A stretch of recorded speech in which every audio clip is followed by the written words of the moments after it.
안녕하세요. 서울대학교 인문학연구원에서 교수로 일하고 있는 서양고전학자 김원입니다. 그리스 로마 신화를 통해 배우는 적극 행정에 대해 이야기해 볼 텐데요. 1강에 이어서 아테네의 왕세자의 자리를 차지하게 된 테세우스의 이야기를 좀 더 해볼까 합니다.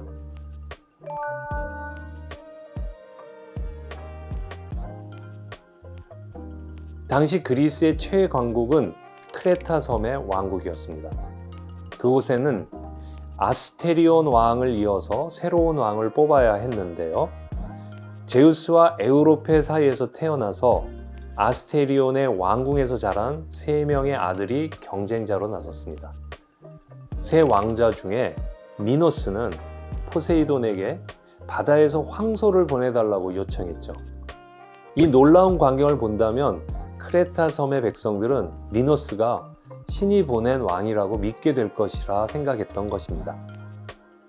그는 왕이 되면서 포세이돈에게 그 황소를 바쳐 성대한 제사를 지내고 포세이돈을 수호신으로 섬기겠다고 약속했습니다. 포세이돈은 미노스의 요청에 따라 황소를 보내주었고 미노스는 뜻하는 대로 왕이 되었습니다. 그러나 미노스는 이 황소를 보자 마음이 바뀌었습니다. 약속을 어기고 문제의 황소를 빼돌렸고 다른 황소를 제물로 바쳤던 것이죠. 그러자 화가 난 포세이돈은 미노스의 부인이자 왕비인 파시파에가 그 황소에게 반하게 만들었습니다. 황소와 사랑에 빠진 파시파에는 욕망을 풀기 위해 다이달로스에게 고민을 털어놓고 해결책을 구했죠. 이 다이달로스는 걱정 말라고 했습니다. 가짜 암소를 만든 뒤에 파시파에를 그 속에 들어가게 했고 파시파에가 들어가 있는 그 가짜 암소를 황소의 곁으로 데려갔습니다. 그렇게 해서 파시파에는 추악한 욕정을 풀 수 있었죠. 10달 후 파시파에는 끔찍한 반인 반우의 미노타우로스를 낳고 말았습니다. 머리는 황소였는데 몸은 사람이었죠. 미노스 왕은 이 괴물을 자신의 아들로 믿었을까요? 아니면 모든 사실을 알고 분노했을까요? 어쨌든 이 미노타우로스는 커가면서 말썽을 부리기 시작했습니다. 가축들을 잡아먹는가 하면 크레타의 농경지를 쑥대밭으로 만들며 날뛰었던 거죠. 이 미노스 왕은 골칫거리가 된 이 미노타우로스를 가둘 수 있는 그런 미로의 궁전을 건설해달라고 지시했습니다. 그 궁전은 한번 들어간 사람은 누구도 다시 나올 수 없는 아주 복잡한 것이었습니다. 미노스는 완성된 미궁에 이 미노타우로스를 가둔 뒤에서야 안심할 수 있었죠. 한편 이 미노스의 아들 안드로게우스는 아테네에서 열린 판아테네 축제의 운동 경기에 참가했는데요. 이 아테네의 쟁쟁한 젊은이들을 물리치고 전 종목에서 우승을 차지했죠. 이를 질투한 아테네인들은 안드로게우스를 암살하게 되는데요. 바로 이를 주도한 인물은 아테네의 왕 아이게우스였다고 하네요. 아들을 잃고 분노한 미노스 왕은 아테네를 침략했고 전쟁에서 승리를 거두었죠. 그는 아테네의 아이게우스 왕에게 매년 총각 7과 처녀 7을 바치라고 명령을 했고 크레타로 온 처녀 총각 14은 모두 미궁 안에 갇혀있던 미노타우로스에게 먹이로 바쳐졌습니다. 해마다 끔찍한 일을 겪어야 했던 아테네는 이를 해결할 방법을 찾지 못해 온 국민이 근심과 걱정, 두려움과 분노에 휩싸였죠. 이것을 보고 있던 아테네의 왕자 테세우스는 미노타우로스를 무찌르고 아테네의 청년들을 구하겠다면서 크레타 섬으로 향하는 조공의 대열에 참가했습니다. 테세우스는 이 일을 성공할 수 있을까요?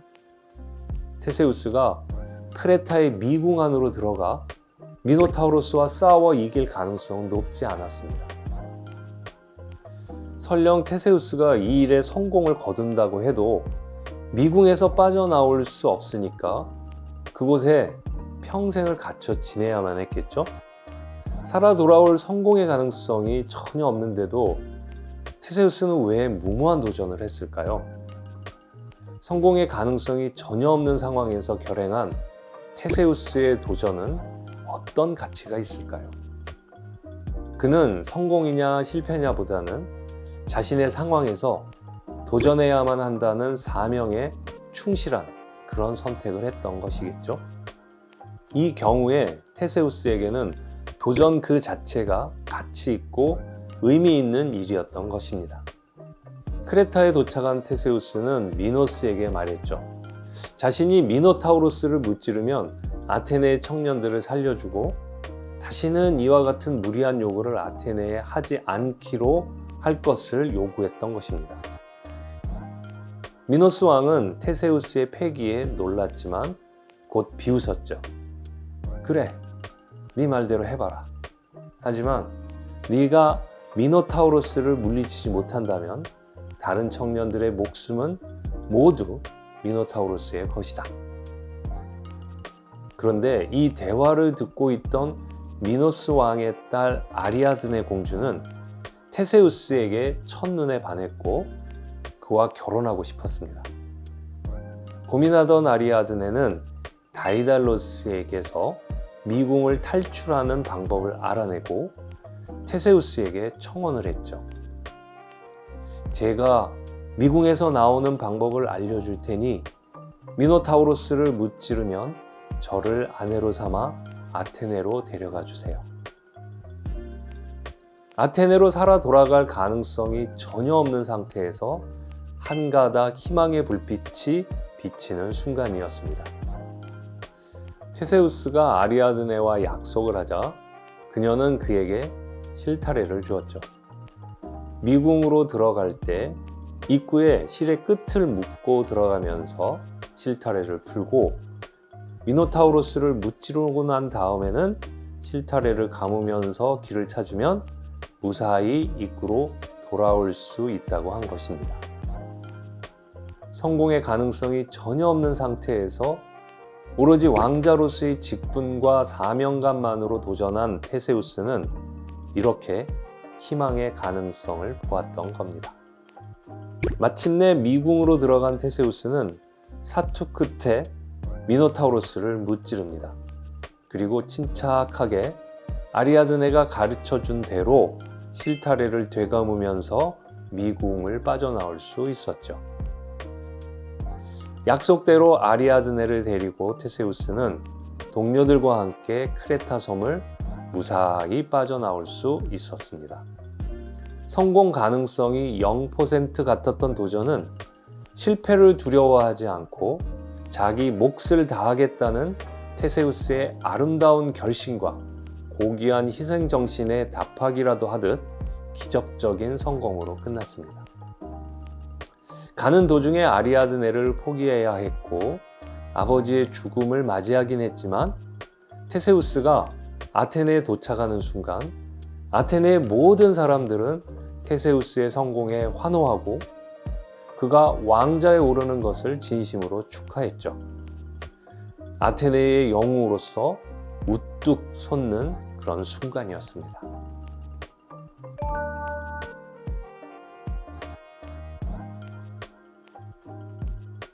요즘 시대에도 영웅이 필요하다라는 말을 들어보신 적이 있으신가요? 영웅이라 하면 조금 거창하고 위대한 위인을 의미하는 것 같아서 멀게만 느껴지죠. 하지만 주민을 위하고 생각하는 마음을 갖고 희생과 봉사의 정신으로 민원을 해결하는 그런 공무원들이 이 시대의 작은 영웅들이 아닐까 생각이 되는데요. 주민들의 편의와 생활환경 개선을 위해 부산 남구청에서는 문현동에 어린이 공원을 조성한다고 하는데요.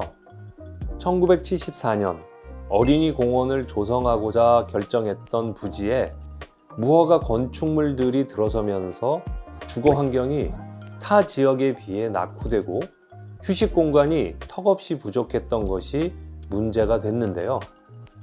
이 남구의 17.7%의 인구가 거주하는 그런 고밀도 지역인 만큼 주민들의 삶의 질 향상을 위해서라도 녹지 공간이 필수적으로 필요한 상황이었습니다. 이에 남구청은 예산 확보를 통해 점유 중인 그 무허가 건축물을 정리하고 그 자리에 주민들을 위한 휴식 공간을 그리고 어린이들을 위한 놀이 공간을 조성하는 지게골 어린이공원 조성 사업을 추진 중에 있다고 하는데요. 자칫 삭막할 수 있는 공간을 그 누구나 이용할 수 있는 녹지 공간으로 탈바꿈해서 보다 쾌적한 환경을 조성하고 또 인근 학교나 주민들의 새로운 문화와 소통을 위한 장으로 활용될 앞으로의 모습이 기대되는 그런 사례입니다. 미노타우로스와 맞서 싸워 공포에 떠오는 주민들을 구해낸 테세우스, 그리고 주민들의 주거 공간을 개선하고 도심의 활력을 증대한 지게골 어린이 공원 조성 사업, 공감을 통해 지역 주민들의 입장을 생각해 개선해 나가는 우리 주변의 영웅들이 만들어가는 이런 이야기들이 때로는 신화보다 더한 감동을 주기도 합니다. 적극 행정의 또 다른 의미 같습니다. 이어서 또 하나 신화 이야기를 들려드릴 텐데요. 바로 미노타우로스가 갇혔던 미궁을 설계한 테세우스가 그 미궁을 빠져나올 수 있는 해결책을 알려줬던 다이달로스와 그의 아들 이카로스의 이야기입니다. 이 테세우스가 미노타우로스를 무찌르고 그 크레타를 떠난 후에 미노스 왕은 분노했고 바로 그 배후에 다이달로스가 있었다는 사실을 알고는 이 다이달로스와 그의 아들 이카로스를 미궁에 가두었습니다. 비록 자신이 만든 것이었지만 다이달로스도 이 미궁을 빠져나올 수는 없었죠. 그러나 그는 포기하지 않았고 마침내 탈출 방법을 찾아냈죠. 땅바닥에 떨어진 깃털을 모아서 날개를 만들어 하늘로 날아올라 크레타 섬을 탈출하는 것이었습니다. 다이달로스는 날개를 만들어서 자신의 등에 달고 자기 아들 이카로스에게 달아주면서 이렇게 말했습니다. 너무 높게 날면 태양열 때문에 날개를 이어붙인 밀랍이 녹아 떨어지게 된단다. 또 너무 낮게 날면 바닷물에 습기를 먹어서 날개가 작동하지 않게 되어 역시 떨어지게 된다. 너무 높지도 않게 너무 낮지도 않게 나를 따라오렴. 그렇게 공중으로 날아오른 두 사람은 처음엔 무사히 잘 날았습니다.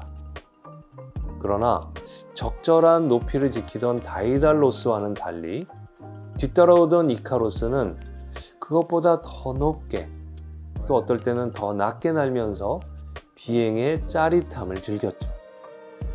아버지가 말했던 한계를 넘어 어디까지 날 수 있는지 그 가능성을 알고 싶었던 거죠. 조금씩 그 한계를 넘어서며 자신의 가능성을 더 넓혀 나갔지만 결국 태양으로 너무 가까이 다가가고 그 태양열 때문에 결국 추락하고 말았습니다. 그는 왜 한계를 넘어 더 높이 날아오르려고 했을까요? 그의 도전은 어리석은 것일까요? 이 신화가 주는 메시지는 분명하죠. 한계를 넘어서는 욕망은 인간을 실패와 파멸로 이끈다는 것인데요. 실패를 피하려면 너무 높지도 낮지도 않게 자기 분수를 지키며 자기 한계를 인정하며 행동해야 한다는 것이겠죠. 자기 한계를 넘어서는 과욕도 문제지만 또한 너무 낮게 자신의 능력을 낮춰보며 행동하는 것 또한 실패를 부른다는 것도 말하고 있죠. 다이달로스가 이카로스에게 그랬듯이 다른 사람들이 내게 그어주는 한계가 정말 나의 한계일까요?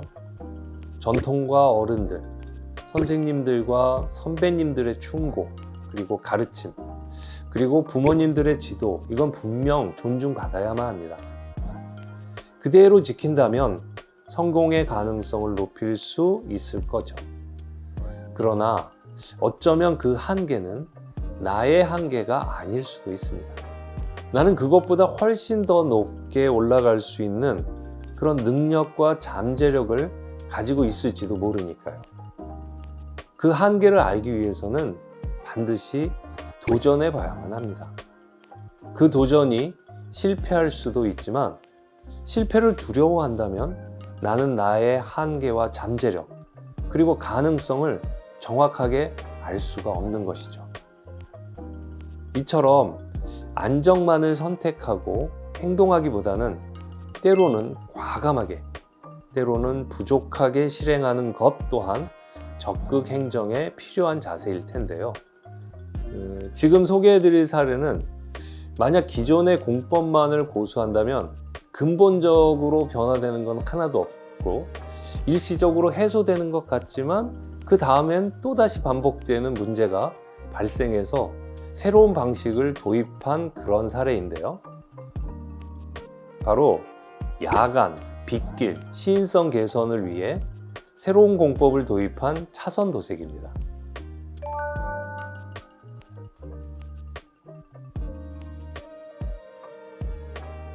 이 빗길이나 야간에 운전을 하다 보면 차선이 잘 안 보여서 주행에 어려움을 겪는 분들이 많았을 겁니다. 이른바 스텔스 차선이라고 하죠. 이 스텔스 차선은 통행량이 많은 구간에서 차선 마모로 인해 시인성이 급격히 저하되는 것인데요. 야간 빗길 주행 시 보이지 않는 차선 때문에 교통사고의 위험이 증대되고 또 잦은 마모로 차선의 반복적인 재도색으로 인한 필요 예산이 지속적으로 발생하게 됩니다. 3개월마다 도색을 다시 하고 도색을 한 당시에는 말끔히 보이니 괜찮다가 또 조금 지나면 금방 마모돼서 민원이 빗발치는 거죠. 이런 문제를 해결하기 위해 남구청에서는 일부 구간에 새로운 공법을 적용한 시험 도색을 시도했는데요. 이 기존의 도로에 고위도 유리알과 우천형 유리알을 추가 배합해서 이 야간이나 빗길 시인성이 감소되는 것을 개선한 것인데요. 또 낙하식으로 도색하던 방식을 분사식으로 변경해서 유리알이 그 도로에 균일하게 깊숙하게 박혀 탈리 현상을 방지하게끔 하고 그 유지 기간을 높여주도록 했던 것입니다. 이 기존의 방식에서 새로운 공법으로 변화된 도로의 모습은 2배 이상 시인성이 높아진 것을 확인할 수 있었습니다. 이처럼 시민의 생활과 안전에 위험이 되는 것을 개선하기 위해 다양한 시도를 통해 적극적으로 대응하고 그 해결 방안을 찾아 진심을 담아내는 것이 아마 적극 행정이 아닐까요? 우리는 모두 이카로스처럼 날개를 달고 있습니다. 삶이라는 날개, 젊음이라는 날개, 나의 직장, 나의 기회는 모두 나에게 주어진 날개입니다. 내가 그것을 사용하다 실패할 수도 있고 이카로스처럼 치명적인 실패를 겪을 수 있기 때문에 돌이킬 수 없을 수도 있죠. 하지만 우리의 삶 속에는 훨씬 더 많은 도전의 기회가 주어집니다. 실패도 하겠지만 이카로스처럼 끝나지 않는 그런 도전의 기회가 훨씬 더 많다는 말씀입니다. 이카로스의 신화는 그가 패배한 것을 강조하는 데 그치지 않고 그의 도전이 아름다움을 보여주고 또 우리에게 도전을 촉구합니다. 미국의 그 위대한 농구 선수 마이클 조던 다 아시죠? 마이클 조던이 이런 말을 했습니다. 나는 선수 생활 동안 9,000번도 넘게 수술 실패했다. 나는 거의 300번의 경기에서 패배했다. 승패의 결정적인 순간에 감독은 나를 믿고 슛 기회를 26번이나 맡겼지만 나는 실패했다. 내 인생에서 나는 계속 반복해서 실패했다. 그리고 그것이 내가 성공한 이유다. 우리는 조던의 실패만큼이나 여러 번 이카로스의 도전을 할 수 있습니다. 실패를 두려워해서 만약 도전하지 않는다면 우리는 우리의 가능성을 발견하지 못한 채로 허비하고 더 큰 성공의 길을 놓치게 될 것입니다. 적극 행정으로 가는 그 첫 번째는 바로 도전입니다. 앞서 들려드린 그런 사례들을 생각해 보면 도전 없이 이루어진 것은 한 가지도 없습니다. 주민의 입장에서 생각해 기존의 방식을 바꾸고 불편함을 외면하지 않고 해결하기 위한 노력을 기울인 그 모든 것이 도전으로 이루어진 것이죠. 여러분의 자리에서 적극적인 자세로 도전하고 노력하는 자세가 중요한 이유가 바로 여기에 있습니다.